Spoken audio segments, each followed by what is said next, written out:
और अधिक जानकारी के लिए हमारे साथ हमारे सहयोगी सोनू जुड़ चुके हैं। सोनू, देखिए, लगातार दिल्ली ब्लास्ट के बाद हरियाणा में कार्रवाइयां जारी हैं और अब जो अमोनियम नाइट्रेट मिला था उसको बनाने के लिए यहाँ पर एक जो फर्टिलाइजर लिए गए उसकी दुकान की पहचान की गई है। अपडेट्स और जानकारी आपसे चाहूंगी तमाम। अभी जो विस्फोटक जो हुआ था वो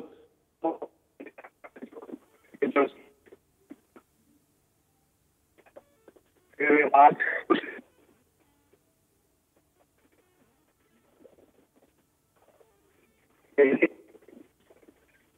तो आतंक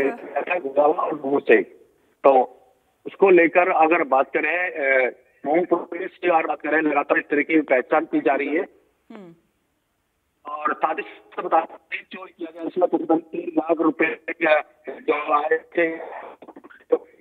सोनू, आपकी आवाज़ हम तक नहीं पहुंच पा रही है। हम आपसे दोबारा जुड़ने की कोशिश करेंगे, लेकिन तब तक हम आपको बता दें, लगातार दिल्ली ब्लास्ट के बाद से ही हरियाणा में सर्च ऑपरेशन चलाए जा रहे हैं। प्रशासन सख्त है, सुरक्षा एजेंसियां सख्त है और तमाम रेड की कार्रवाइयां की जा रही हैं, जांच पड़ताल की जा रही है। और अब एक नया एंगल सामने आया है। अमोनियम नाइट्राइड बनाने के लिए फर्टिलाइज़र जिस दुकान से खरीदा गया था उस दुकान का एक वीडियो आया है। हमारे साथ हमारे सहयोगी सोनू जुड़े हुए हैं। सोनू, क्या आप मुझे सुन पा रहे हैं?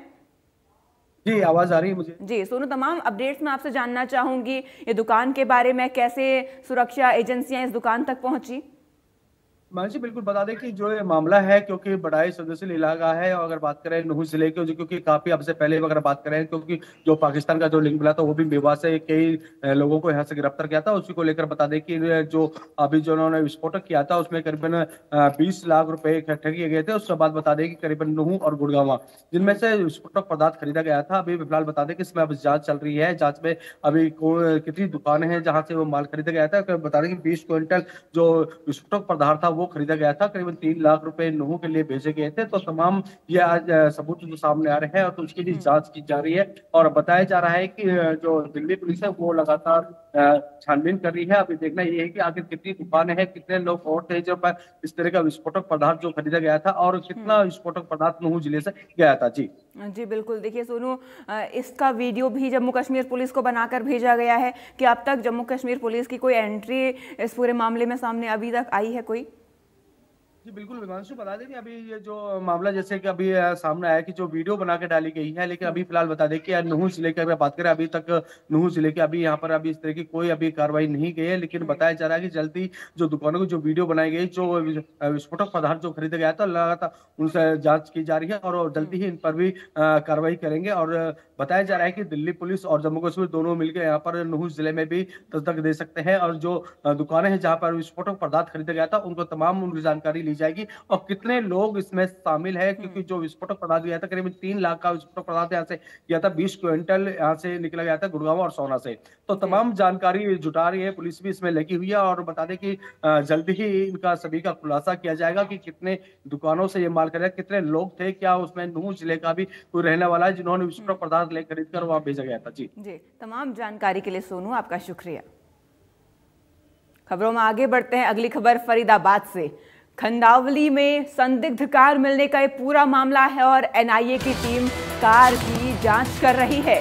देर रात एक शख्स को भी हिरासत में लिया गया। शख्स का भी अल फलाह यूनिवर्सिटी से कनेक्शन निकला है। दिल्ली ब्लास्ट करने वाले उमर ने ही वासिफ को कार दी थी। देर रात एक शख्स को भी हिरासत में लिया गया। वासिफ के गांव खंडावली में ये कार बरामद हुई है। शख्स का भी अल फलाह यूनिवर्सिटी से कनेक्शन निकला है। तो दिल्ली ब्लास्ट करने वाले उमर ने दी थी वासिफ को ये कार। ये बड़ी और अहम अपडेट सामने निकल कर आ रही है। फरीदाबाद से ये बड़ी खबर आप तक पहुंचा रहे हैं। आपको बता दें, खंडावली में संदिग्ध कार मिलने का एक पूरा मामला है और अब लगातार एनआईए की टीम कार की जांच पड़ताल कर रही है। कार को अभी खोला नहीं गया है। देर रात एक शख्स को भी हिरासत में लिया गया। इस शख्स से एनआईए की टीम, पुलिस के अधिकारी पूछताछ कर रहे हैं।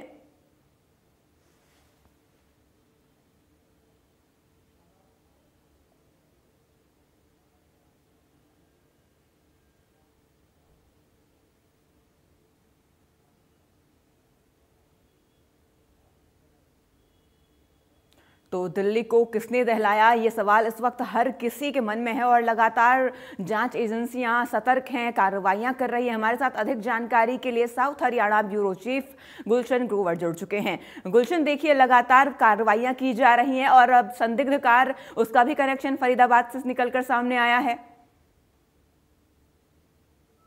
जिस लाल इको स्पोर्ट्स गाड़ी की तलाश थी वो कल देर शाम जो है वो फरीदाबाद के खंडावली गांव में मिल गई है और अभी तक वो गाड़ी वहीं पर ही खड़ी है, क्योंकि इस समय पुलिस को ये शक है कि इसमें कोई विस्फोटक सामग्री हो सकती है। इसलिए यहाँ पर कल बम स्क्वाड की टीम को भी बुलाया गया और आज कुछ खोजी कुत्तों को भी बुलाया गया है ताकि खोजी कुत्तों के माध्यम से ये जानकारी जुटाया जा सके कि इस लाल रंग की गाड़ी में कुछ ऐसा विस्फोटक तो नहीं है जो किसी हादसे का कारण बन सकता है।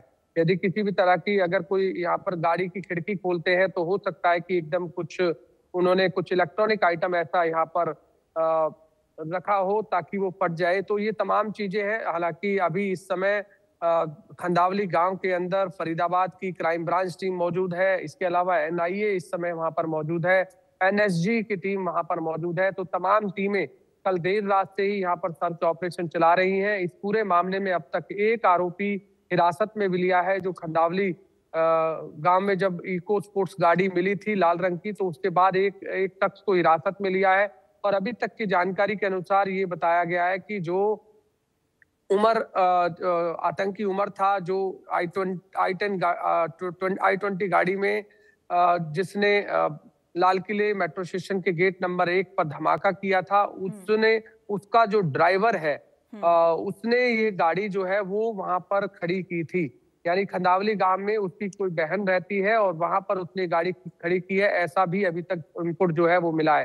तो फिलहाल पुलिस को इस समय जो भी इनपुट मिल रहा है उस इनपुट पर लगातार जांच की जा रही है। जैसा कि कल भी अल-फलाह यूनिवर्सिटी में तमाम इन्वेस्टिगेशन टीमें जो इस पूरे दिल्ली बॉम्ब ब्लास्ट मामले में लगी हुई है, चाहे वो दिल्ली स्पेशल टीम हो, चाहे वो क्राइम टीम हो, हरियाणा पुलिस हो, हरियाणा क्राइम ब्रांच हो या हरियाणा STF हो, UP ATS हो, चंडीगढ़ पुलिस हो, इसके अलावा जम्मू कश्मीर पुलिस हो, वो तमाम टीमें कल अल-फलाह यूनिवर्सिटी पहुंची थी और तमाम जो डॉक्टर थे या जो वहां के लोग थे जो डॉक्टर मुजम्मिल और डॉक्टर साइन साजिद या डॉक्टर उमर के संपर्क में थे, उन सभी लोगों से पूछताछ की है और कई लोगों को कल डिटेन भी किया है। क्योंकि जिस गाड़ी से, चाहे वो चंडीगढ़ नंबर गाड़ी थी या J&K नंबर गाड़ी थी या फिर दिल्ली नंबर की गाड़ी थी या UP नंबर की गाड़ी थी, जो पुलिस जा रही थी जब अंदर तो उसमें 3-4 लोग जा रहे थे, लेकिन जब वापस आ रहे थे तो हम देख रहे थे कि उसमें किसी में 6-7 लोग थे, किसी में 5-6 लोग थे। तो इस तरीके से कुछ लोगों को जरूर डिटेन करके ले गई है। हालांकि अभी पुलिस की तरफ से कोई जानकारी नहीं दी गई है, ना ही कोई सुरक्षा एजेंसियों की तरफ से जानकारी दी गई है, लेकिन अब तक इस मामले में हम कह सकते हैं कि 30 से 40 लोगों से लगातार अभी तक पूछताछ की जा चुकी है, क्योंकि ये काफी सेंसिटिव मामला है। क्योंकि दिल्ली में जिस तरीके से लाल किले मेट्रो स्टेशन के गेट नंबर 1 पर जो बॉम्ब ब्लास्ट हुआ उसमें अभी तक 9 लोगों की मौत हुई, कई लोग अभी तक गंभीर हैं जो LNJP में जिनका इलाज चल रहा है। और उसके बाद से लगातार पूरे देश में इसको लेकर एक तरीके से लोगों को डर भी लग रहा है, लोग दहशत में भी है कि कहीं इस तरह से दूसरा कहीं और जगह इस तरह के धमाका ना हो जाए। तो इसलिए तमाम जो एजेंसियां हैं वो अलर्ट मोड पर है। हर राज्य की पुलिस को भी अलर्ट मोड पर रखा गया है। खासकर दिल्ली NCR की बात करें तो हरियाणा उसके नजदीक पड़ता है, UP नजदीक पड़ता है, राजस्थान नजदीक पड़ता है, बॉर्डर इलाके हैं। यहाँ की पुलिस जो है पूरी तरह से अलर्ट मोड पर है।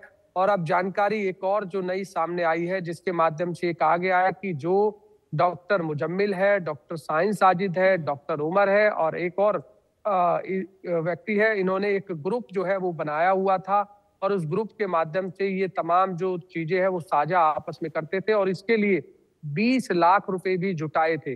अब ये 20 लाख रुपए कैसे आए इनके पास, ये एक बड़ा सवाल है। एजेंसियां यही जांच कर रही है कि 20 लाख रुपए की जो बड़ी रकम है वो इन्होंने कैसे जुटाई है, उसमें किन किन लोगों का इन्होंने साथ लिया है और इन्होंने जो IED बनाने के लिए जो उर्वरक NPK उर्वरक जो है खरीदा, फर्टिलाइजर जो खरीदने की बात हुई है जिसमें गुरुग्राम और नूह से इन्होंने खरीदा है, किन दुकानों से खरीदा है, कौन सी वो दुकानें हैं और यहाँ पर किन किन लोगों से इनके संपर्क है, ये सभी जो है जांच का विषय है और लगातार जो एजेंसियों को जो भी इनपुट मिल रहा है उसी आधार पर लगातार इन्वेस्टिगेशन कर रही हैं। और अब जो इस पूरे मामले में धन भी जो है वो सामने आ गया है, क्योंकि 20 लाख रुपए की जो रकम है वो अब सामने आई है। सबसे पहले जो बताया जा रहा है कि 20 किलो से अधिक जो इन्होंने फर्टिलाइजर खरीदा है, जो कि आईईडी बनाने के लिए खरीदा है, तो ये कैसे खरीदा गया, कहाँ से खरीदा गया, ये अब लगातार जांच एजेंसियां इस पर काम कर रही है, चाहे गुरुग्राम की क्राइम ब्रांच हो या एसटीएफ गुरुग्राम हो या नूह जिले की क्राइम ब्रांच हो, क्योंकि ये 2 जिले अलग अलग है, गुरुग्राम जिला अलग है, नूह जिला अलग है। तो इन दोनों की पुलिस जो है वो लगातार अब इस पूरे मामले में जो है वो लगी हुई है। जैसे ही ये जानकारी मिली थी कि आईडी बनाने के लिए गुरुग्राम और नूह जिले से कुछ जो एनपी के उर्वरक खरीदा गया है, वो आखिर कहाँ से खरीदा और कैसे कब खरीदा गया, ये तमाम जानकारी है।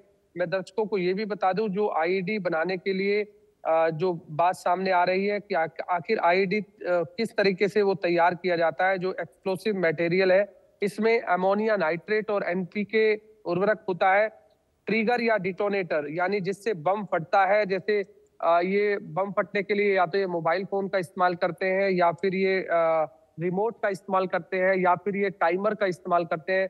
ये एक टाइमर जो है वो दे दिया जाता है कि 3 मिनट बाद इस तरह का जो इन्होंने बम बनाया है वो इस तरह से फटेगा।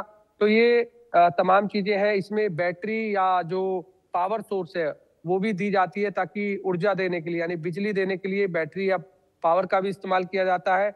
और ये किसी भी उसमें रख दिया जाता है, चाहे वो टिफिन हो या कोई बैग हो या कोई पाइप हो, इसके अंदर ये रख दिया जाता है। यानी आसान भाषा में अगर हम इसे कहें कि आईडी एक ऐसा बम या विस्फोटक उपकरण होता है जिसे सामान्य तौर पर आसानी से बनाया जा सकता है, जिसमें खाद इस्तेमाल होता है, जिसमें तेल इस्तेमाल होता है, जिसमें तार इस्तेमाल होता है, जिसमें मोबाइल फोन इस्तेमाल होता है। इन आदि को जोड़कर जो है ये बनाया जाता है आईडी। और ये आईडी यही जो डॉक्टर है इसी तरीके से बना रहे थे।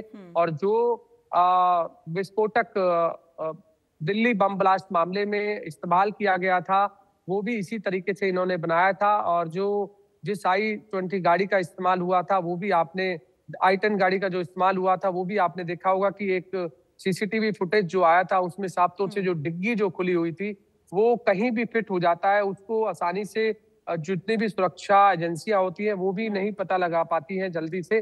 तो इसलिए इस तरीके की बॉम्ब ये बनाते हैं आतंकी, कि ताकि कहीं भी भीड़ भाड़ वाले इलाके में या कहीं भी सड़क के किनारे उसे रख सके, या उसे बैग में रख सके, या टिफिन में रख सके, या गाड़ी में रख सके। तो ऐसे जो बॉम्ब ब्लास्ट है वो ये बनाते हैं। और इसी का इस्तेमाल अब जो ये सामने जो एजेंसियों के सामने जो बात आई है कि जिसमें 20 लाख रुपए की नकदी पहले इकट्ठी की गई, उसके बाद ये एनपी के उर्वरक जो खरीदा गया और उसके बाद ये आईडी बनाई जाती है। तो ये लगातार पहले से ही जो असला बारूद है वो लगातार बनाने की प्रक्रिया इन डॉक्टरों की थी।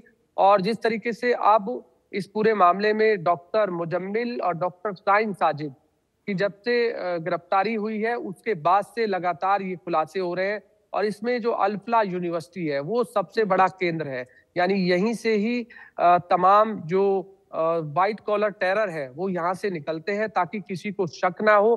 क्योंकि डॉक्टर एक ऐसा प्रोफेशन है, उस प्रोफेशन में आप कोई भी जो व्यक्ति होता है वो उसे टोक नहीं सकता है, रोक नहीं सकता है, क्योंकि डॉक्टर से हर कोई विश्वास करता है। इसलिए व्हाइट कॉलर टेरर इस अल्फला यूनिवर्सिटी से निकले और उसके बाद इस तरीके का धमाका हुआ। ये पूरी प्लानिंग जो है अब तक जो जानकारी मिली है सुरक्षा एजेंसियों के मुताबिक काफी समय से ये चल रही थी, और अब जाकर इस पूरी घटना को अंजाम दिया। हालांकि ये अभी भी नहीं देना चाहते थे, लेकिन जम्मू कश्मीर पुलिस को जो इनपुट मिला था उसके आधार पर जब फरीदाबाद पुलिस के साथ एक ज्वाइंट ऑपरेशन चला, उसमें जो काफी विस्फोटक जो सामग्री है वो पकड़ी गई। और उसके बाद विस्फोटक सामग्री में डॉक्टर मुजम्मिल और डॉक्टर शाहीन साजिद को जब गिरफ्तार किया गया तो उस मामले में अब डॉक्टर उमर को जो आतंकी अब घोषित कर दिया गया है वो इस पूरे मामले में संलिप्त था। अब उसे ये डर था कि अब उसकी भी गिरफ्तारी तय है, तो उसने फिर ये पूरा जो षड्यंत्र है वो रचा और उसके बाद उसने वो गाड़ी दिल्ली के लाल किला मेट्रो स्टेशन के गेट नंबर 1 के पार्किंग में वहां खड़ी की और उसके बाद ये पूरा ब्लास्ट हुआ। हालांकि उसमें वो भी मारा गया। अब साफ तौर से डीएनए टेस्ट में ये आ गया है कि डॉक्टर उमर जो i10 गाड़ी जिस में सवार था वो खुद भी इस पूरे हमले में मारा गया है। अब हालांकि इस पूरे मामले में और कितने लोगों का हाथ है, इस मामले में अभी डॉक्टर उमर का जो ड्राइवर है उसे भी पुलिस ने हिरासत में लिया है, क्योंकि जो लाल रंग की इको स्पोर्ट्स गाड़ी थी वो उस ड्राइवर के पास थी और ड्राइवर असिस्टेंट के तौर पर भी वो काम करता था। तो उसने अपनी बहन के इस प्लॉट में ये गाड़ी खड़ी की हुई थी, ऐसा जानकारी मिली है, जो खंडावली गांव है।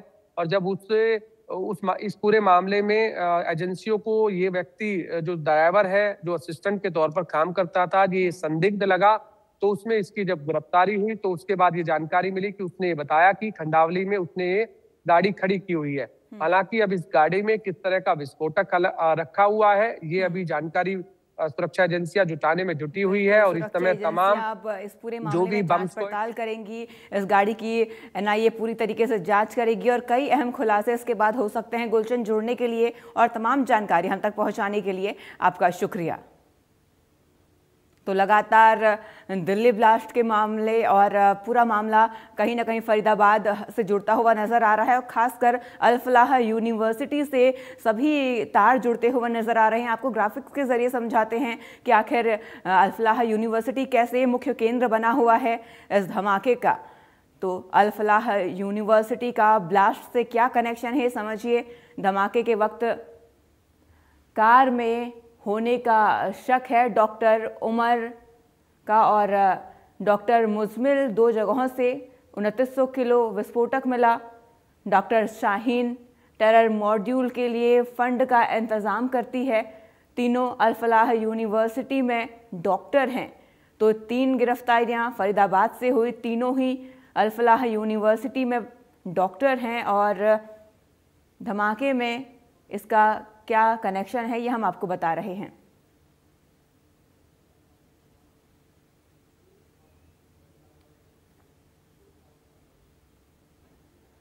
तो लगातार जांच भी जारी है और इस वक्त अल फलाह यूनिवर्सिटी में क्या कुछ चल रहा है ग्राफिक्स के जरिए समझिए। तो अल फलाह यूनिवर्सिटी में क्या चल रहा है, साल 2013 में NAAC में ए ग्रेड की मान्यता मिली। 2024 में 2014 में संशोधन यहाँ पर किया गया और यूनिवर्सिटी का दर्जा दिया गया। 2019 में MBBS का पहला बैच यहाँ शुरू किया गया। तो साल 2013 में NAAC से यहाँ पर ए ग्रेड मिला, उसके बाद यूनिवर्सिटी में तब्दील हुआ 2014 में और 2019 में MBBS यहाँ किया गया। और मुस्लिम बहुत धोज गांव में है ये, तो जहाँ ये यूनिवर्सिटी है वो मुस्लिम बाहुल है और ज़मीन करीबन 70 एकड़ जगह पर ये यूनिवर्सिटी फैली हुई है। और इस यूनिवर्सिटी में 40% स्टूडेंट जम्मू कश्मीर से हैं।